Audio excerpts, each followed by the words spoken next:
más a Visión Política. Les saludamos desde Mediterráneo Café, en un restaurante con la especialidad de la pizza a la leña. Les quiero recomendar también el fettuccine Alfredo, está de 10 puntos, riquísimo. Y si lo pide con un poquito de salmón, créame que va a querer usted comer, cenar, desayunar y hasta en la madrugada venir al Mediterráneo, que está muy rico, las ensaladas, las crepas, para que se las cuento. Hoy tenemos un tema muy importante referente a la política del estado de Sinaloa. Es un tema al cual se ha invitado a un diputado para platicar sobre una reforma que ha levantado ámpula, que ha causado revuelo, sobre todo en aquellas personas que poco o nada la entienden. Es una reforma buena, positiva, pero ya platicaremos. El invitado de hoy es el licenciado Carlos Francisco Montenegro Verdugo. El licenciado, egresado de la Escuela Libre de Derecho de Sinaloa, una de las más prestigiadas en la entidad y en el noroeste de México. Carlos Montenegro es diputado local de la 62ª legislatura, es presidente de la Comisión de Justicia del Congreso del Estado, es secretario de la Comisión de Derechos Humanos, vocal de las comisiones de Pesca y Asuntos Agropecuarios. También es secretario adjunto del Comité Directivo Estatal del PRI en Sinaloa, ahí junto al presidente Carlos Gandarilla García.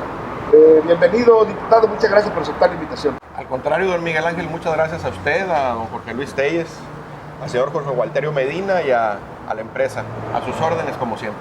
Bueno, y está mis compañeros, amigos, periodistas de muchos años, mucha experiencia, Jorge Walterio Medina y el maestro Jorge Luis Telles, quienes ellos se iniciarán la entrevista con el diputado Carlos Montenegro. Walterio, yo creo que pues tú tienes un feeling así como para subir al ring al diputado. Bueno, indudablemente el tema es la iniciativa de reforma a la Constitución local, que se ha manejado mucho en el sentido de que buscaría sacar de la discusión del Pleno el asunto de las cuentas públicas para quitarle ese carácter político que de alguna manera le ha afectado en los últimos años. Es una iniciativa que se ha hecho un esfuerzo por socializarla, que sin embargo no termina de convencer. Hay muchos sectores de la población, sobre todo empresarios, ciudadanos de Culiacán, que desplegados en las cámaras han hecho muchas observaciones, y a pesar de la argumentación del Congreso y de las fracciones parlamentarias que apoyan la iniciativa, han terminado señalando diputados que abonan a la opacidad, que van contra la transparencia, y hay una confusión. Pareciera de pronto que no se ha discutido lo suficiente, cuando menos no para que esté a cabalidad entendida por el común de los sinaloenses. Le agradezco mucho, señor Medina, la oportunidad que nos dan de tratar de abordar este tema. Como bien lo menciona, la Comisión de Fiscalización del Congreso del Estado, que está integrada por representantes de diversos partidos políticos, entre ellos el PRI, el PAN, el Partido Nueva Alianza, el Partido Sinaloense, presentaron una iniciativa en el Congreso del Estado que reforma y adiciona el artículo 37 de nuestra Constitución Política del Estado de Sinaloa. En ese artículo se consignaban 2 párrafos que hablaban sobre el tema de la aprobación o no de las cuentas públicas en el Estado. De igual manera, en dicha iniciativa se consigna la previsión de adicionar el artículo 43 de la misma Constitución con la finalidad de que estas cuentas públicas sean revisadas, analizadas, fiscalizadas por el ente profesionalmente y técnicamente calificado, que es la Auditoría Superior del Estado, y que sea este órgano fiscalizador quien rinda un informe general de la Administración Pública Estatal, así como informes de los ejecutivos municipales, para que una vez realizado todo el procedimiento de dictaminación, se presente un informe pormenorizado de los 18 municipios y uno del Poder Ejecutivo Estatal, y que ese informe sea presentado al Pleno para que sean todas y todos los diputados quienes conozcan de la información y en su caso la aprueben. Es decir, esta iniciativa tiene como finalidad fundamental, número 1, darle mayor fortaleza a la Auditoría Superior del Estado como ente técnicamente calificado para que realice toda la evaluación, que realice todo el trabajo técnico para lo que está capacitado y sea la auditoría quien emita un informe de cada municipio y del Ejecutivo Estatal para que este informe sea valorado, analizado y votado por el Pleno de la Cámara de Diputados en Sinaloa. Es decir, don Jorge Gualterio, no hay ninguna renuncia a la posibilidad de que las y los diputados votemos las cuentas públicas. No hay ninguna pérdida de un derecho de las diputadas y los diputados. No existe en esta reforma ninguna violación a la Constitución. No hay la posibilidad de que dejemos de analizar las cuentas. Hay una diferencia muy clara. En los términos que actualmente contiene la Constitución, el Congreso emite un finiquito a las cuentas públicas, como si las y los diputados fuéramos expertos en el tema de la fiscalización. Con esta reforma propuesta, que se estará votando en las próximas sesiones, estoy cierto, lo que sí ya no, si procede en los términos planteados, claro, ya no tendríamos la posibilidad de emitir un finiquito. Sería la auditoría quien presente los pliegos de responsabilidades o que solicite el inicio de procedimientos administrativos o presente las denuncias penales respectivas o que el Pleno apruebe las cuentas públicas. Pero ya no más emitir certificados de buena conducta. Ya no hay finiquitos. Esa es la diferencia en el fondo de la iniciativa presentada. Maestro. Bueno, este es un tema muy técnico, la verdad, jurídicamente muy técnico y muy subjetivo, porque cada quien lo está apreciando a su modo. Hay un efecto mediático muy importante en contra de suprimir estos dos párrafos del artículo 37 y agregarlos al artículo 43 de la Constitución Política del Estado de Sinaloa. Para ser más concretos, creo que ya lo explicaste, pero quisiera sintetizarlo un poquito más. ¿Cuál es la diferencia entre a cómo está hoy la ley y a cómo quedaría? ¿Cuál es la diferencia sustantiva entre estas dos cosas? A cómo estamos ahorita, ¿qué se hace? ¿Qué se deja de hacer y qué se hará si se aprueba esta iniciativa? Que yo creo que se aprueba porque hay casi 30 votos de 27 probables, hay 30 de 40 y se ocupan 27. Entonces es casi un hecho que se va a aprobar contra todo el circo que se ha hecho en el Congreso cada vez que se presiente que este tema va a ser abordado. Concretamente, Carlos, te pregunto, o sea, ¿qué se hace ahorita y qué se hará una vez que se apruebe esta modificación? Gracias, don Jorge Luis. En este momento, cuando existe la revisión de cuentas públicas, el Congreso del Estado recibe una información de la Comisión de Fiscalización. Esta información es evaluada y revisada por todos quienes integramos la legislatura y se nos presenta un dictamen de la Comisión de Fiscalización a votación en el Pleno. Eso está actualmente. Sí. ¿Cómo es la propuesta de las reformas al artículo 37 y 43 de la Constitución? La Auditoría Superior del Estado realiza todo el procedimiento de análisis técnico de las cuentas públicas de los municipios y del gobierno estatal, y de los al entes igual públicos, que de los entes públicos y los órganos constitucionalmente autónomos. Esta información es debidamente desmembrada para su análisis y presentada al Pleno en un informe que tengamos que conocer todas y todos, de manera directa.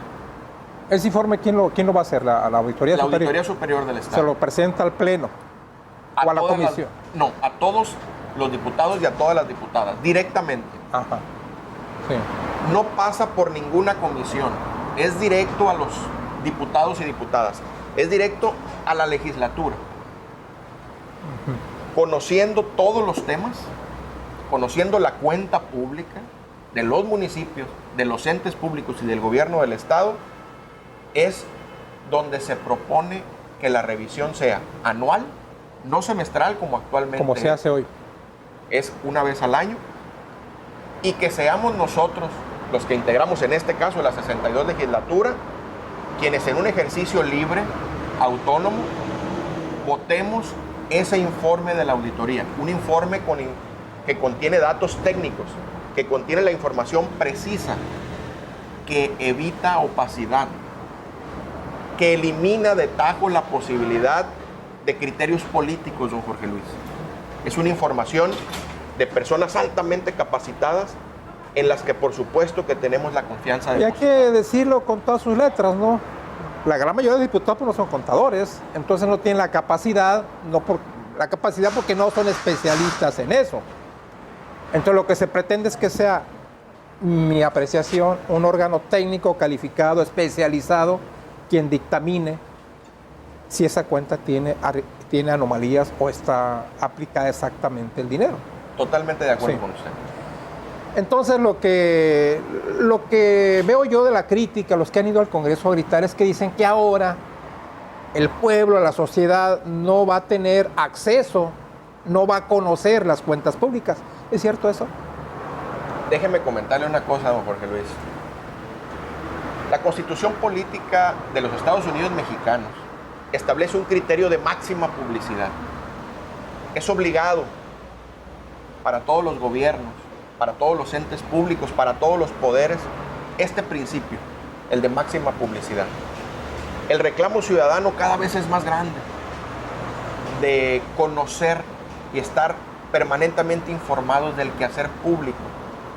En el Congreso del Estado hemos venido llegando a acuerdos con las diferentes fuerzas políticas y hemos establecido en Sinaloa un sistema local anticorrupción que no existía.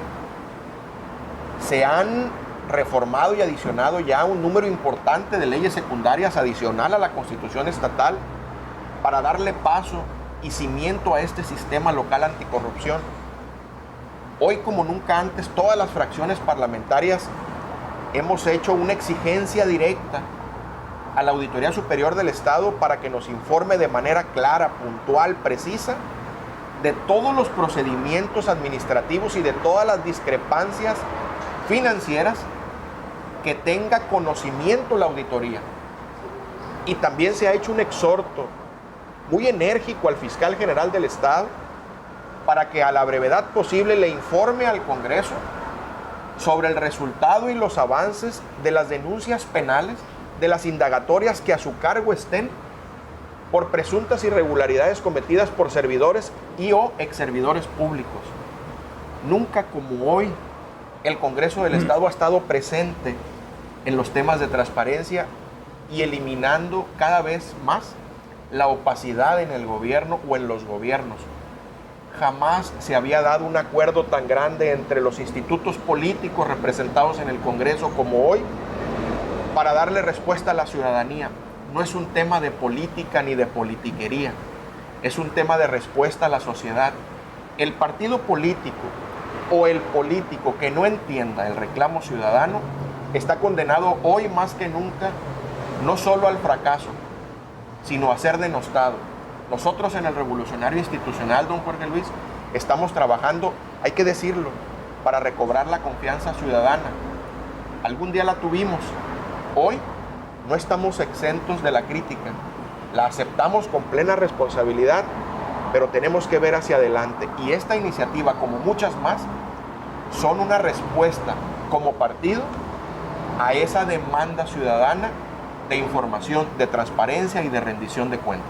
Otra cosa que se dice, perdón, Walterio, Miguel Ángel, es que esta iniciativa es para proteger a la administración pasada, que con esta iniciativa ya no se va a tocar a la administración gubernamental pasada, le hace Mario López Valdés, ni tampoco a los presidentes municipales, que porque ya no van a ser los diputados, entonces que esto está orientado a proteger a esas administraciones. ¿Es cierto? Hay un principio general de derecho que dice que el que acusa tiene la carga de probar. Yo me permito exhortar, invitar de manera muy respetuosa a mis compañeros legisladores y legisladoras a que nos digan en dónde está el acuerdo con alguien, en dónde renunciamos a la posibilidad de aprobar o no un informe de cuenta pública. ¿Cuál es la diferencia entre la reforma presentada y la ley vigente? De fondo, el tema, a mi muy particular y modesto punto de vista, es mediático. Sí, evidentemente. Yo agregaría que incluso hay un transitorio que especifica claramente en la propuesta de nueva ley que tendría vigencia a partir de las cuentas públicas del 2017 y no de las del 2016 anteriores. Yo le preguntaría, diputado, que si no están apostándole mucho a una Auditoría Superior del Estado que pareciera de pronto que no tiene la credibilidad social necesaria para asumir una responsabilidad de este tipo. Hace un mes aproximadamente la Comisión de Fiscalización le entregaba a Parlamento Ciudadano y a su presidente David Moreno un informe de lo que había ocurrido con las cuentas públicas del primer semestre del 2016. La reacción del auditor al respecto fue de hablar de un conflicto legal que tendría consecuencias legales en la actitud de la Comisión de Fiscalización, aun cuando se trataba de documentos que habían sido leídos en el Pleno de la legislatura local. Vimos otra Contraloría antier, en el debate de ayer, por ejemplo, sale información privilegiada sobre las cuentas públicas del segundo semestre del 2016 relativas a la administración de Sergio Torres en el Ayuntamiento de Culiacán, y pareciera una campaña de linchamiento porque es información que ni siquiera el Congreso tiene todavía. Estamos hablando del segundo semestre del 2016. Empiezan apenas a llegar los paquetes de las cuentas públicas de la auditoría a la Comisión de Fiscalización del Congreso. Sin embargo, ya hay información en los medios que les entregó la propia Auditoría Superior del Estado. A mí me gustaría conocer la opinión suya, diputado, respecto de este tipo de contradicciones de la auditoría, que por un lado dice que tiene repercusión legal entregar información que incluso es lo del Pleno, y sin embargo le entrega a los medios información que ni siquiera a ustedes les ha llegado todavía. Permítame comentarle, señor Medina, que desafortunadamente la falta de credibilidad no es solamente con la Auditoría Superior del Estado. Claro. La falta de credibilidad la tenemos en los institutos políticos, la tenemos en los entes públicos, en los órganos constitucionalmente autónomos, e inclusive se tienen hasta en entidades ciudadanizadas. Definitivamente que la responsabilidad es de los políticos, porque le hemos fallado a la sociedad. En el PRI estamos trabajando para dar una nueva imagen real, no simulada.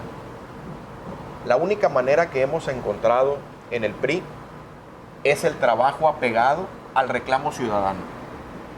Las iniciativas que se están presentando en el Congreso del Estado reflejan fielmente un reclamo social. Permítame, don Jorge Gualterio, poner un ejemplo. Hace algunos días, con la honrosa representación de la fracción parlamentaria del PRI, subimos a la máxima tribuna de representación social de Sinaloa para exigir un informe pormenorizado de las denuncias penales en contra de servidores y exservidoras públicas. Jamás se había hecho en el Congreso, y menos por parte del revolucionario institucional. También le pedimos en el ámbito institucional de respeto a la Auditora Superior del Estado que agilice las auditorías y que nos informe del resultado de las mismas, pero no nada más del 2016, sino todas las anteriores que tenga a su cargo y que esté siendo analizada por la auditoría. ¿Por qué lo hace el PRI? Porque el reclamo ciudadano es hacia el PRI. Quien ganó la mayoría de las curules en el Congreso del Estado es el PRI. De 24 distritos en juego, el PRI ganó 22. Somos la mayoría en el Congreso del Estado y somos quienes mayormente estamos obligados a responderle a la gente, pero no con politiquería, con política. Y la política no se hace con falta de amabilidad, no se hace con falta de profesionalismo, ni se hace mal preparados. Nosotros estamos obligados a hacer muchas cosas, pero que esas cosas estén bien hechas. No podemos aprobar iniciativas amodinas de otros partidos. no podemos aprobar iniciativas que le suenan bien a la gente, pero que legalmente son imposibles de procesar. Valga en este momento la posibilidad de reflexión del tema de las declaraciones 3 de 3, de las declaraciones de los funcionarios y las funcionarias públicas. Se vino un reclamo muy fuerte por algunos partidos porque el PRI se opuso, así lo llaman ellos, a que las declaraciones de los servidores y servidoras públicas fueran públicas. Hay una ley que nos impide que la totalidad de la información consignada en la declaración patrimonial sea pública sin el consentimiento del interesado. Nuestra responsabilidad es total con la ciudadanía, pero también con la legalidad. En el PRI estamos haciendo un justo balance entre lo políticamente correcto y lo legalmente posible. Bueno, yo creo que sí queda claro la explicación, la exposición que es el diputado. Ya nos quedan 2 minutos para retirarnos. Preguntas yo creo que ya no nos queda, pero algún comentario, maestro. No, pues únicamente recalcar eso, bien hizo la asociación Walterio de que esta iniciativa entra en vigor, creo que 60 días, ¿no? Después de que se apruebe. En esos 60 días quiere decir que en ese lapso de 60 días antes de que entre en vigor van a echar para afuera o decir, van a desahogar las cuentas públicas anteriores, de tal manera de que esta disposición aplique únicamente para los gobiernos que entraron en función ahora en 2017. De proceder esta iniciativa y de ser aprobada por la mayoría calificada del Congreso del Estado, esta iniciativa tendría vigencia hasta 2017. No tiene nada que ver con las cuentas públicas del segundo y primer semestre del 2016. Que se aplicarían bajo el modelo actual. Que se aplicarían bajo el modelo actual. Okay. Ojo, el Walterio, pero tenemos que ir, el tiempo se agotó. Yo rápidamente le preguntaría, ¿no obliga al Congreso a modificar la ley de la propia Auditoría Superior del Estado en términos de incrementar la responsabilidad de la auditoría en sus compromisos con el órgano legislativo? Obligados estamos por esto, don Jorge Walterio, obligados estamos para darle mayor fortaleza de acuerdo a las atribuciones que deba de contar bajo el esquema del nuevo sistema local anticorrupción, y obligados estamos también, señor Medina, por un hecho fundamental. El reclamo más fuerte de la sociedad es que la auditoría tenga mayores facultades, y ahí está el PRI diciendo presente junto con las demás fuerzas políticas. Bueno, yo creo que también hay como momento para una segunda entrevista ya una vez que se apruebe, creemos que se va a aprobar. Vamos a ver si el diputado Carlos Montenegro nos acepta otra invitación, porque sé que mis compañeros tienen mucha tinta en el tintero todavía. Si usted acepta, diputado. Yo siempre estoy a sus órdenes, don Miguel. Muchas gracias. Creo yo que esta es una de las mejores iniciativas, junto con la de la liberación del transporte. Se me hicieron muy interesantes estas dos, porque en las dos les amarran las manos a los pillos. En las dos. Y curiosamente, pues esos pillos que están como los coyotes que les llaman, les está pasando ahora ya. Los diputados que se dedican a la extorsión gubernamental al menos van a batallar un poco, ¿no? Pero hay detallitos que tenemos que ver más adelante, porque como dijo el compañero Walterio, sí va a haber modificaciones, desde luego, a la ley de la auditoría, también a la ley orgánica del Congreso del Estado y otras más, que forzosamente va a mover este 37 histórico. Muchas gracias, maestro. Creo que vamos a tener más que platicar de esto. Sí, por supuesto que sí. Jorge Walterio, muchas gracias. Gracias, señor. Diputado, muchas gracias. El agradecido con ustedes es un servidor. Muchas gracias. Y no se les olvide que todos los jueves la entrevista con la dama de la comunicación, Celina Fonseca, le tiene siempre invitados especiales de los cuales usted puede sacar cosas importantes. A nombre de la Dirección General, la producción y desde luego Mediterráneo Café, le agradecemos. Visión Política.